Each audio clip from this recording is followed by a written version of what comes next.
You're listening to Indications by the Conference Board. Hi, this is Jonathan Liu.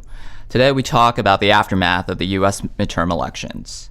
The morning after Election Day, our chief economist Bart Van Ark led a panel discussion featuring Bernard Bailey, president of CED, our policy think tank in D.C., and Mike Petro, executive vice president of CED. Also on the panel was our senior economist Brian Schaitkin, who joins us today. So, Brian, looking about a week after the initial election, some votes are still being counted, but it looks like the blue wave that was predicted in the House came through for the Democrats, a more mixed signal in the Senate and some state houses. What are your main takeaways, Brian? My main takeaway is that the degree of polarization that we saw in 2016 has persisted or even gotten worse in 2018. You can see this in the gap between rural elections, mostly Senate elections that the Republicans did very well in North Dakota, in Missouri, in Indiana, possibly in Florida, where polling had indicated that Democrats might well retain those seats, and it appears that Republicans will, at the very minimum, win 3 out of 4 of those seats. On the other hand, in urban and suburban precincts, Democrats did extraordinarily well, and those types of districts were what provided the margin in the House. So what does this mean from a legislative perspective and a business perspective over the next 2 years? It means that getting any major legislative initiatives done is going to be very difficult because 3 distinct groups with distinct priorities will have to sign off on any legislation. Senate Republicans, House Democrats, and the President. House Democrats and the President might well consider infrastructure to be an important priority, but Senate Republicans are going to be more fiscally conservative and are going to take a more skeptical view towards additional federal spending. Tax cuts, you probably will not see large additional tax cuts simply because Senate Democrats would be likely to oppose them. You may well see some additional federal spending just in order to get budgets approved over the next 2 years. But I think in general, presidents have a tendency to put their main legislative initiatives in place in their first 2 years, and then after midterms tend to have lost a certain degree of power and influence. So the second 2 years of a presidential term tend to be less active from a legislating perspective to begin with. And we saw that after President Obama lost his first midterms in a pretty commanding fashion in 2010. I think most people would say that his major legislative accomplishments all came in the first 2 years of his first term. I would agree with that, but I think what's different in this case, in my view, is just the degree of polarization that the election results convey. However, my colleague Bernard Bailey had a different and more optimistic take on what happened on election night. There are actually multiple winners. Everybody's claiming victory. Are there no losers in this election? Well, let's start by saying the big winner really was democracy. We had 113 million people get out and vote, so we had a tremendously engaged electorate here in the United States. If we looked at the previous midterm election, it was only 83 million voters. So the good news is democracy is a big winner in this election here in the United States. And I think we should all really be excited and take strength in that. So let's start there. Now, are there some losers? Well, it'll be interesting to see how this plays out. And the reason I say that, I think the one kind of wild card in all of this is how does President Trump choose to play this? All right, because it's kind of interesting. If you look at his policies, they didn't follow what would be traditional strict Republican or red lines, right? His positions on trade policy were not really consistent with what most Republicans feel. His fiscal responsibility, fiscal policies weren't necessarily aligned with traditional Republicans. His desire to spend more money on infrastructure, these are all policies that frankly are supported more by a blue or Democratic electorate. So will he reach across the aisle now and try to bring some of these policies forward in this environment? I think we need to see what's going to happen there. At the same time, though, there's certainly a lot of resistance on some of the other policies where he aligns more with Republicans, particularly in the areas of infrastructure, particularly in the area of immigration, which is still a huge question mark out there in terms of how that's going to get played out. And not to mention, what was rumbled very, very heavily before this election, which are additional tax cuts. So I think this whole thing goes up in the air, and it's going to be very, very interesting as we play it out. But I think, at the bottom line, I think we should all feel really good about the level of engagement across the country in the democratic process, and that's important. So as you mentioned, Brian, that's a slightly more optimistic take from Bernard. But just looking at the landscape post-election day, I think when you look to the House, it seems like the Republicans who lost were probably the most moderate members of the House. The Democratic senators who lost were definitely the most moderate among the Democratic caucus in the Senate. Just looking at that makeup now, is there any hope for the Trump administration's legislative priorities going forward? Well, Bernard in this clip outlines some of the main opportunities over the next 2 years for significant legislation, as well as some of the barriers that the president and House and Senate leadership will face in that regard. Let's step a little bit backward or forward. Let's look a little bit beyond the current elections of last night. And Bernard, let me start with you by basically asking, what does this election tell us about the current state of U.S. politics, about our ability to get things done? And indeed, is there a chance, I sort of repeating that question, is there a chance that more things will get done over the next 2 years than in the past 2 years? And then, of course, more specifically, how does this current political environment influence our business? Well, first of all, I think, actions scream so loud, it's very difficult to listen to the words of what a lot of these politicians said throughout the election process, right? So having said that, we've been stuck in this gridlock. Our ability to get a lot done, even when we had, an all-red Congress and executive branch, we didn't get a ton done. So I think it's very difficult to be overly optimistic that a lot's going to get done. At the same time, when we look at the regulatory environment, I think that's an interesting area because that is still under the control of the executive branch. That's been a major boom in helping the economy to get moving, and I think. But let me interrupt you for a second, Bernard, just to challenge, just for the sake of argument. You said there's not a ton of stuff done. We had a major tax cut, or some people would even call it a tax reform. We pulled back the healthcare law partially, but we did. There's been a lot of deregulation. So from a business perspective, could we really argue that very little has gone done in the last 2 years? And is there a chance of more or less getting done in the next? Well, I think that's fair. I guess when I say a lot getting done, I really go back to a lot of the promises that were put in place in terms of draining the swamp, in terms of getting the wall built, in terms of immigration, in terms of repealing health care. So, yeah, let me back up a little on my comments.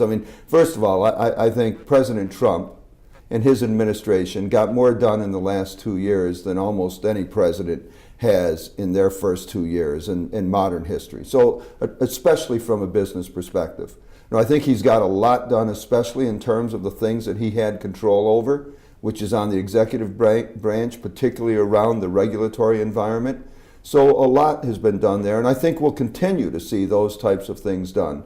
But I think in terms of now seeing further tax initiatives get done, to see an infrastructure bill get done, to see healthcare continue to move forward, I think that's up in question whether that's going to be able to happen, whether he can get the requisite support from the Senate.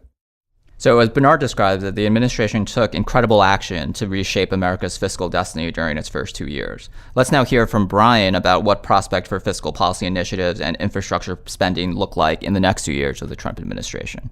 Brian, help me think through. Why do we think that this might actually be a situation where we can see more? So, on the one hand, administrations tend to pass their signature economic program in those first 2 years, especially in the case of the Obama administration, the Trump administration, where you have unified control of Congress during that period. And so that allowed for the Obama administration to pass the stimulus and also the Affordable Care Act. In the case of the Trump administration, that means the tax cuts and some of the regulatory changes that Bernard spoke about earlier.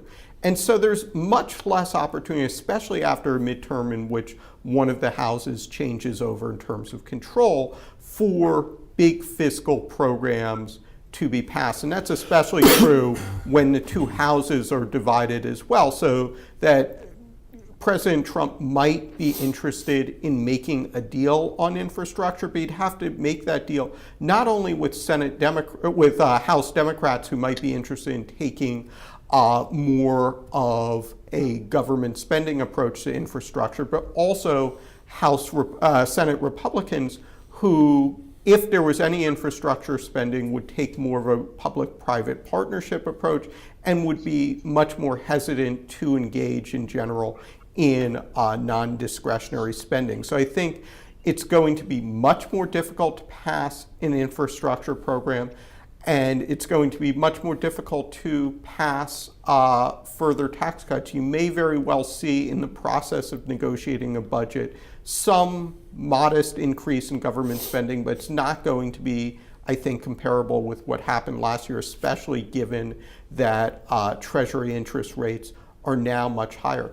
I think what could concentrate minds in all three stakeholders is if there is a recession, if there is a crisis. And in fact, the way these parties might think about infrastructure is as a prophylactic against a future recession.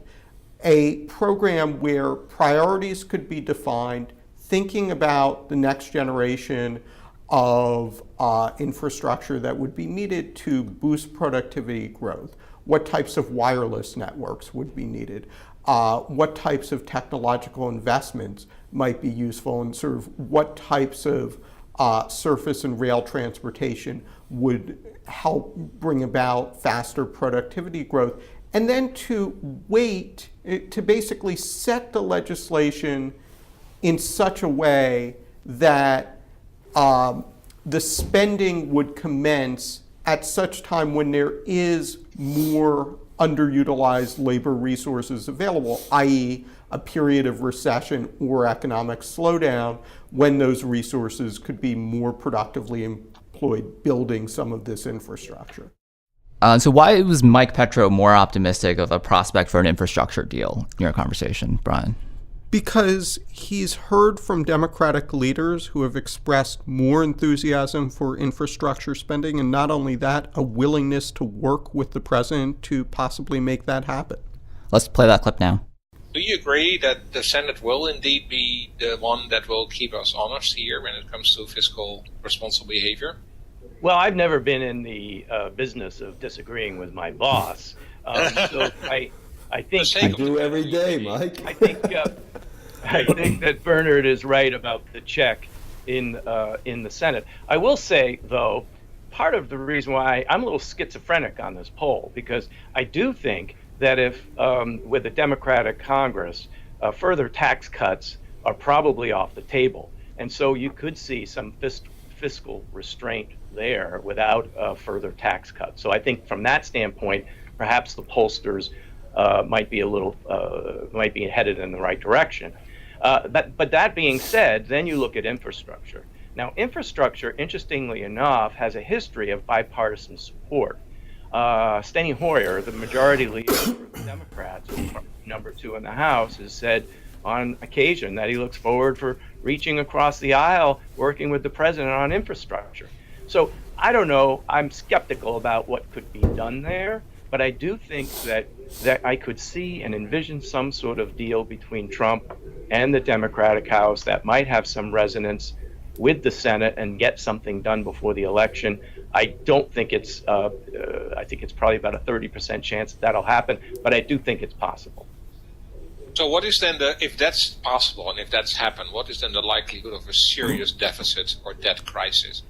Right. So then you would drive up the deficit more, and then you'd have to find places to make up the difference. One area we've heard less about are changes in environmental policy. Now, Brian, you and Bernard had an interesting exchange on this issue. Let's play that now. Bernard, last point, actually, your comment on climate change and global warming, and that's would need more attention from a regulatory point of view. That you triggered a question. What you wonders whether a Democratic House could pressure the administration to rethink putting out of the Paris Agreement. The president recently said that he actually does believe that climate change is playing a role here. That he's at some point said that he might get back into the Paris Agreement. Is there any chance that there is some movement forward here? Can you deepen it out? I personally don't think that there's a big chance of that happening. I don't think Congress will be able to pressure this president to do that. That really drives at the very core of the president's base of the message that he has sent all along. Just as trade policy is absolutely critical to his core, just as immigration policy is absolutely critical to his core, I think the Paris Accord was really a signature event very early in his administration to really demonstrate that his intention was to take America and put America first, and that he is tired of deals that are not in the interests of the United States. So I would be very, very surprised if that would bring him back to the table on that one. I think where there's maybe more of an opportunity for movement in terms of economic policy is now that New York State, along with California, have blue governors and blue legislatures. That's going to create the opportunity for some state-level innovation in the climate change space. And I think you're already seeing that on some level in New York State in terms of utility policy. And so I think that's sort of a way forward, not just on climate change, but on many, many issues where states have vastly different philosophies about how to deal with some of these issues. And I think local politics has the opportunity to be, in general, much more constructive, much less heated, and can allow for sort of these opportunities to try out different policy ideas that could eventually make their way up to the federal level and build more of a broad consensus behind them. No, I think, Brian, you're absolutely right. And I think it's an important point to make, and it's one that we don't have time for here today. But I mean, this election also had some very interesting results at the state and local level. And as we learned long ago from Tip O'Neill, all politics is local, and it's particularly when you get into this regulatory environment. So I think you make some very, very valid points there, and I think it's an area of interest as we go forward. Several states flipped, and there was a message behind all of that, too. So the final thing the panel got to was what all these results mean for the 2020 presidential campaign, which I guess now is officially underway. The Iowa caucuses are only 14 months away. Exactly, Jonathan. That's going to be a prime question over the next 2 years. I think you're going to see more media focus on the upcoming presidential election rather than the legislative agenda in Congress over the next 2 years. So each of us chose an issue or two that we thought should be discussed or will be discussed during that upcoming presidential campaign. And I think some of the issues chosen were very, very interesting, and I would urge you to listen. I think basically the presidential campaign started this morning, and we have 2 years coming up to that. So an obvious question would be who's going to be the next president, but I'm not going to ask you that question. But what I'm going to ask you is, what do you think is going to be the most important business-relevant topic that's going to be part of the political campaign in the period to come? What do you think is going to be the hot item that business should care about in the campaign discussion? And Bernard, I'll start with as you taught me a while ago, Bart, there are no life cycles in the economy, right? So as a result of that, if you can tell me what's going to happen to the economy in the next year or two, then we'll know.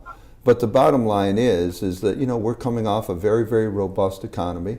The policies that are going to be put in place in the next year and a half are going to have a huge impact in terms of whether this economy cycle continues to ramp up or whether it starts to stall. And I think that's going to have a major influence on where we are 2 years from now.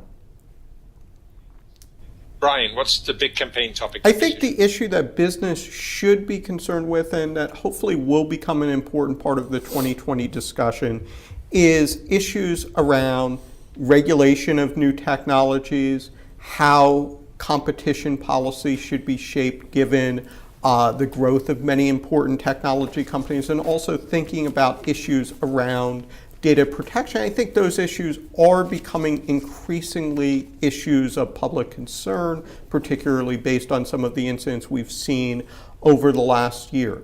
Unfortunately, I don't think that the 2020 presidential campaign will be a policy-focused campaign. I think you're going to very much see a campaign focused around issues of identity. I think immigration will again be a key talking point, and not in a way that's thinking about, okay, how could immigration policy be changed to help increase future economic growth. I think it's going to be discussed in a fairly divisive way. So I think, unfortunately, what has happened is that both parties after this election are declaring victory, and as a result, you're going to see a lot of the same political environment sort of repeat itself over the next 2 years and into the presidential campaign. Right. Mike, what is the big campaign rhetoric? Well, Brian took the words right out of my mouth, but I would add to this that if you're looking at businesses' priorities and what they should be concerned in 2020, it's three issues, and that's trade, and trade. And I think there's an awful lot of jitters that the business community rightfully has about some of this policy, and I think that is what's driving them right now. But I will agree with Brian and the others. I don't see this as like the wedge issue that's not going to decide who the next president is. But if we're asking the question about business and what they should look forward to in 2020, I think you're going to see a real concern in that area. So the last voice you heard there was Mike Petro, and he was on with Bernard Bailey, Bart Van Ark, and my guest today, Brian Schaitkin. To listen to their full conversation, click on the link in the show notes to our post-election webcast, and we'll be following up on all these policy conversations and how they interact with the business environment through the rest of the year, through 2019, and into the 2020 presidential season. Thanks. This has been Indications from the Conference Board.